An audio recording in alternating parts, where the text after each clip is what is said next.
Lea la Biblia en un año, 73 libros. Día 149. Primera Reyes, capítulo 3 al capítulo 5. Salmo 148. San Juan, capítulo 5, del versículo 1 al 30. Primera Reyes, capítulo 3. Salomón pasó a ser yerno del faraón de Egipto. Se casó con la hija del faraón y se la llevó a la ciudad de David, porque aún no había terminado de construir su casa, la casa de Yahvé y la fortaleza de Jerusalén. El pueblo ofrecía entonces sacrificios en los lugares altos, porque aún no había sido construida la casa destinada al nombre de Yahvé.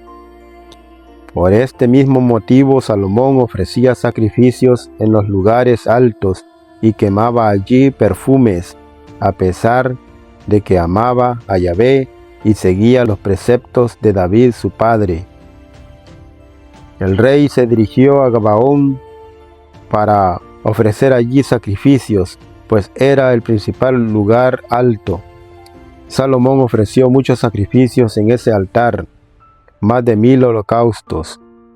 Allí en Gabaón, Yahvé se le apareció en sueños a Salomón durante la noche.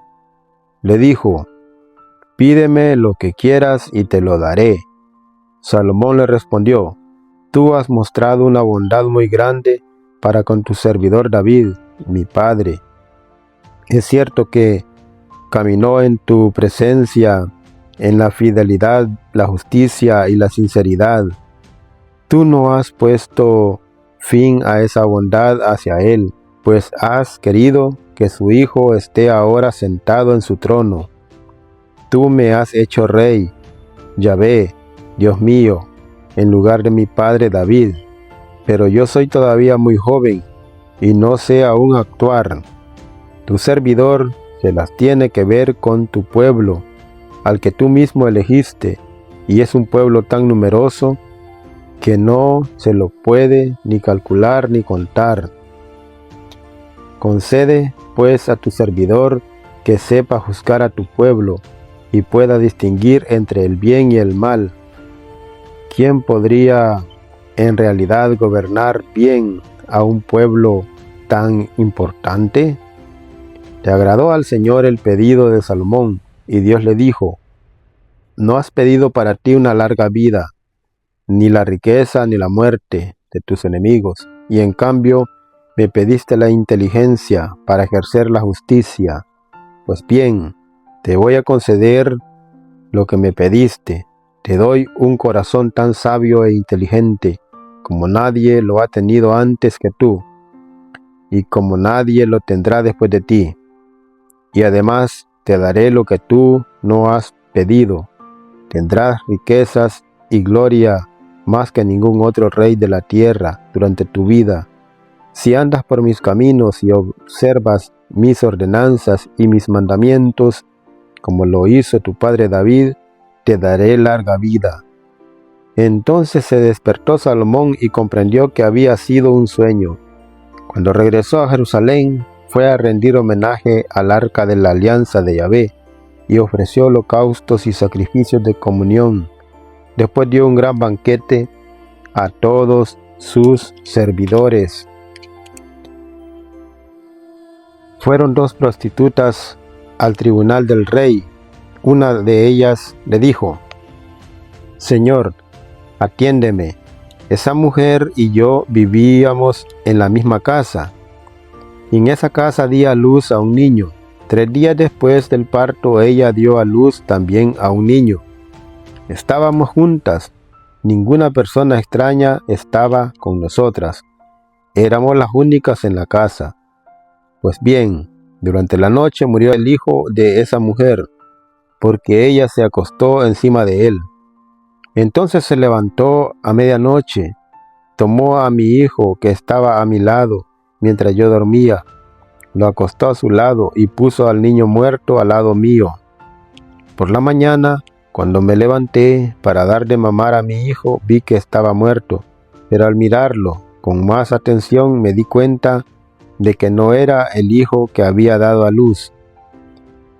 En ese momento la otra mujer se puso a gritar: «Mi hijo es el que está vivo y el tuyo es el que está muerto». Y la primera replicó: «No es cierto, tu hijo es el que está muerto y el mío está vivo». Y ambas discutían en presencia del rey. El rey tomó la palabra: «Tú dices, mi hijo está vivo y el tuyo está muerto, y tú dices, no, porque es tu hijo el que está muerto, mientras que el mío está vivo». El rey ordenó: «Tráiganme una espada». Le llevaron al rey una espada. Entonces el rey dijo: «Corten en dos al niño que está vivo y denle una mitad a una y la otra mitad a la otra». Entonces la mujer cuyo hijo estaba vivo dijo al rey, porque se le conmovieron sus entrañas de madre: «No, por favor, señor, denle a ella mejor el niño que está vivo, pero que no lo maten». Pero la otra replicaba: «Pártanlo, así no será ni mío ni tuyo». El rey entonces decidió: «Den el niño que está vivo a la primera, no lo maten, porque ella es su madre». Todo Israel oyó hablar de la sentencia que había pronunciado el rey. Desde entonces hubo un gran respeto por el rey, porque se veía que la sabiduría de Dios estaba con él cuando administraba justicia. El rey Salomón reinó en todo Israel. Estos fueron los funcionarios que tenía a su servicio: Azarías, hijo de Sadoc, era sacerdote; Elihaf y Ahías, hijo de Sisa, eran secretarios; Josafat, hijo de Ahilud, era archivero; Benaías, hijo de Yoyada, comandaba el ejército; Sadoc y Ebiatar eran sacerdotes; Azarías, hijo de Natán, era jefe de los prefectos; Zabud, hijo de Natán, era consejero del rey; Ahisar era mayordomo de palacio; Eliab, hijo de Joab, estaba encargado del ejército; Adoram, hijo de Abda, era jefe de los obreros públicos. Salomón tenía 12 gobernadores establecidos en todo Israel. Aprovisionaban al rey y a su palacio, cada cual durante un mes por año. Estos son sus nombres: Ben-Hur en la montaña de Efraín, Ben-Deker en Majas, Saalbim, Bet-Semes, Ayalón y Bet-Hanán, Ben-Yehull en Arugot.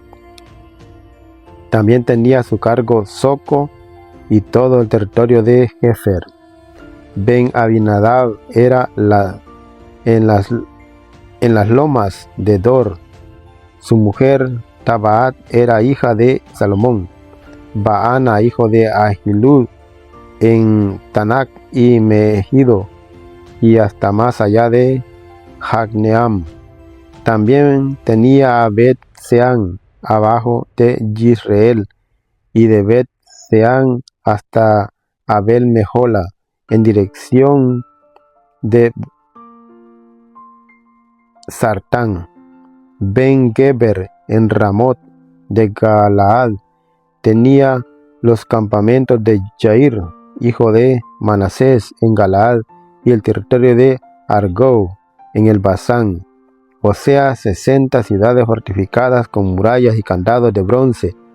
Ahinadab, hijo de Ido, en Mahanayim; Ahimaas en Neftalí, quien se casó también con una hija de Salomón llamada Basemat; Baana, hijo de Husai, para Aser y para la costa rocosa; Josafat, hijo de Paroach, para Isaacar; Simei, hijo de Ela, para Benjamín; Geber, hijo de Uri, para el territorio de Gad y el territorio de Sihón, rey de los amorreos, y de Og, rey de Basán.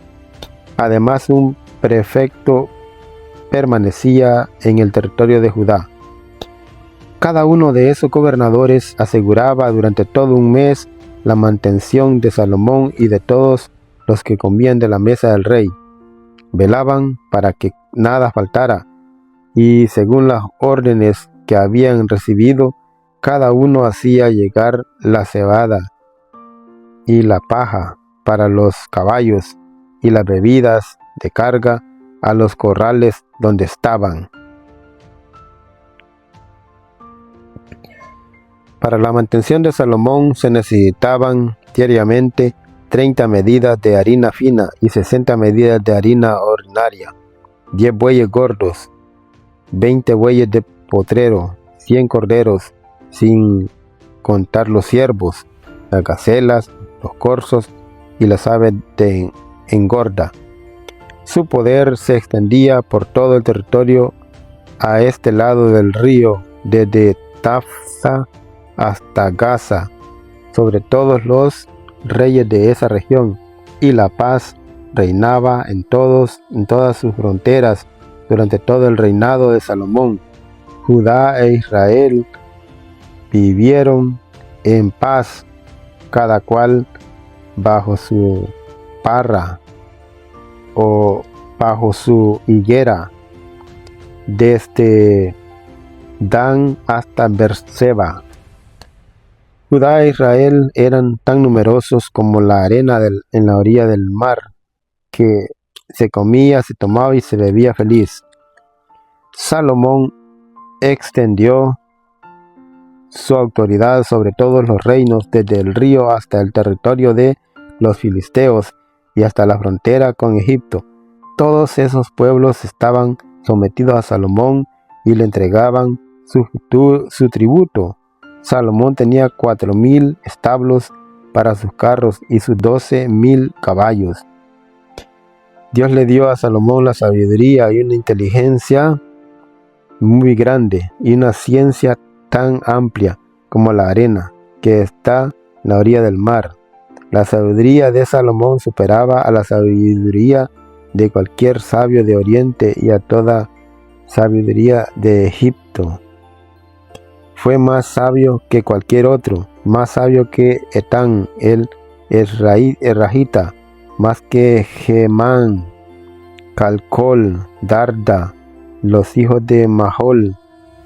Su fama se extendió por todos los países vecinos, pronunció 3,000 sentencias, compuso 1,005 cánticos, habló sobre las plantas desde el cedro del Líbano hasta el musgo que brota en los muros. Habló sobre los animales, los pájaros, los reptiles y los peces de todos los países. Venían a oír la sabiduría de Salomón y recibió regalos de todos los reyes de la tierra que habían oído hablar de su sabiduría.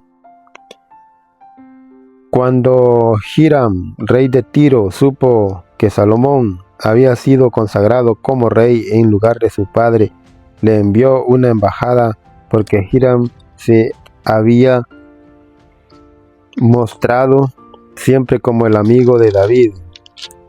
Salomón mandó luego este mensaje a Hiram: como tú lo sabes, Yahvé puso al final a todos los enemigos de David bajo la planta de sus pies, pero esas guerras le impidieron a mi padre construir un templo para el nombre de Yahvé, su Dios. Ahora que Yahvé, mi Dios, me ha dado la paz por todos los lados y que no hay más enemigos ni peste, pienso edificar ese templo para el nombre de Yahvé, mi Dios. Él mismo declaró a David, mi padre: tu hijo, al que pondré en tu trono en vez de ti, será quien construya la casa de mi nombre. Sabes que nadie entre nosotros es tan hábil para cortar los árboles como la gente de Sidón. Ordena pues que corten para mí cedros del Líbano mis sirvientes trabajarán con los tuyos y yo pagaré lo que me digas para el salario de tus sirvientes. Hiram se sintió muy contento al oír las palabras de Salomón. Dijo: bendito sea ahora Yahvé, porque dio a David un hijo tan sabio para que gobierne a ese gran pueblo. Hiram respondió a Salomón: recibí tu mensaje, haré lo que me pides respecto a la madera de cedro y de ciprés. Mis sirvientes los bajarán desde el Líbano hasta el mar, y luego haré que los remolquen en balsas hasta el lugar que me indiques. Allí los haré desembarcar y tú los tomarás. Por mi parte, te pido que me proporciones víveres para mi casa. Hiram entregó a Salomón toda la madera de cedro y de ciprés que quería. Salomón, por su parte, dio a Hiram 20,000 medidas de trigo para la mantención de su casa y 20,000 medidas de aceite de olivo. Eso fue lo que Salomón entregaba cada año a Hiram. Yahvé dio la sabiduría a Salomón tal como lo había prometido, de tal modo que reinó la paz entre Hiram y Salomón. Los dos firmaron una alianza. El rey Salomón reclutó entre los israelitas a 30,000 hombres para trabajos públicos. Los mandó al Líbano por turno, 10,000 por mes. Estaban un mes en el Líbano y 2 meses en sus casas. Adoram era responsable de esos trabajos. Salomón disponía de 70,000 hombres para transportar la carga y de otros 80,000 para tallar la piedra en las montañas, sin contar los 3,300 jefes de obra puestos por Salomón para superar al pueblo que trabajaba en las canteras. El rey ordenó extraer grandes piedras seleccionadas para hacer los fundamentos del templo con piedra tallada. Los obreros de Hiram y los habitantes de Biblos tallaron las piedras y prepararon la madera para la construcción del templo. Salmo 148. Aleluya. Alaben al Señor desde los cielos, alábenlo en las alturas, alábenlo todos sus ángeles, alábenlo todos sus ejércitos, alábenlo el sol y la luna, alábenlo todos los astros de luz, alábenlo cielos de los cielos y las aguas por encima de los cielos. Alaben el nombre del Señor, pues lo ordenó y fueron creados, los puso por los siglos de los siglos bajo una ley que nunca cambiará.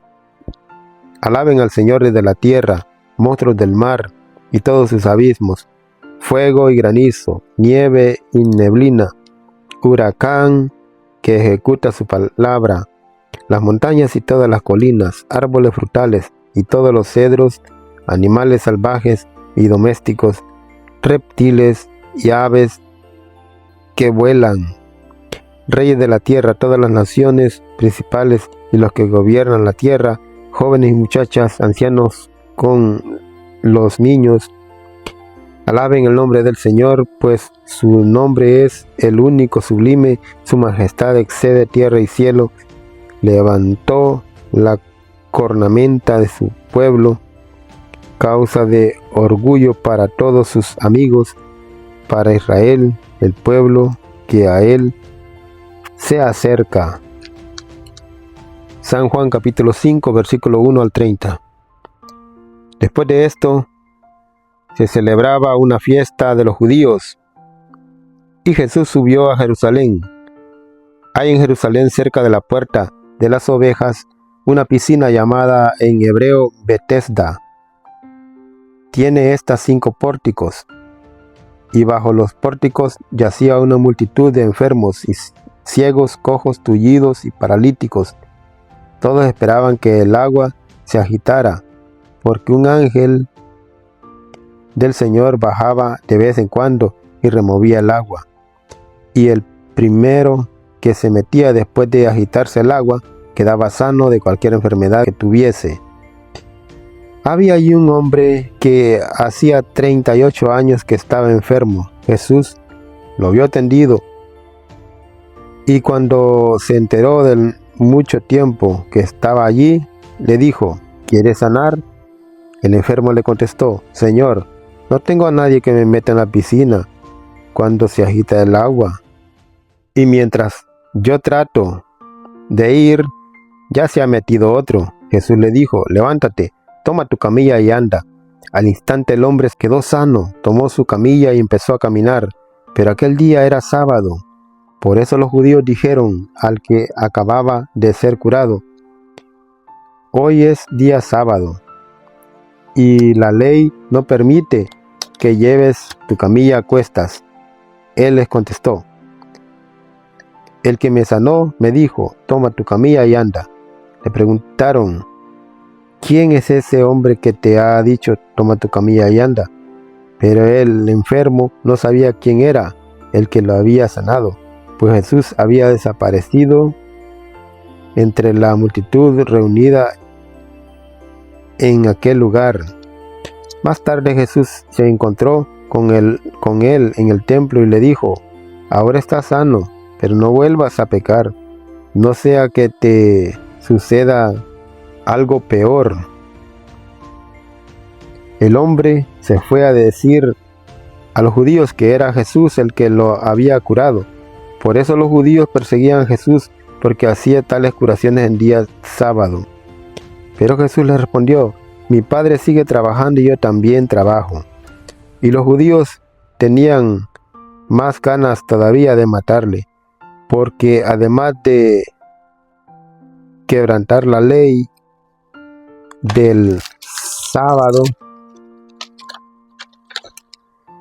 se hacía a sí mismo igual a Dios al llamarlo su propio Padre. Jesús les dirigió la palabra: en verdad les digo, el Hijo no puede hacer nada por su cuenta, sino solo lo que ve hacer al Padre. Todo lo que haga éste, lo hace también el Hijo. El Padre ama al Hijo y le enseña todo lo que Él hace, y le enseñará cosas mucho más grandes que estas, que a ustedes los dejarán atónitos. Como el Padre resucita a los muertos y les da la vida, también el Hijo da la vida a los que quiere. Del mismo modo, el Padre no juzga a nadie, sino que ha entregado al Hijo la responsabilidad de juzgar, para que todos honren al Hijo como honran al Padre. El que no honra al Hijo, tampoco honra al Padre que lo ha enviado. En verdad les digo, el que escucha mi palabra y cree en el que me ha enviado, vive de vida eterna. Ya no habrá juicio para él, porque ha pasado de la muerte a la vida. Sepan que viene la hora, ya estamos en ella, en que los muertos oirán la voz del Hijo de Dios, y los que la escuchen vivirán. Así como el Padre tiene vida en sí mismo, también ha dado al Hijo tener vida en sí mismo. Y además le ha dado autoridad para llevar a cabo el juicio, porque es Hijo de hombre. No se asombren de esto. Llega la hora en que todos los que estén en los sepulcros oirán mi voz. Los que obraron el bien resucitarán para la vida, pero los que obraron el mal irán a la condenación. Yo no puedo hacer nada por mi cuenta, sino que juzgo conforme a lo que escucho. Así mi juicio es recto, porque no busco mi voluntad, sino la voluntad de aquel que me envió.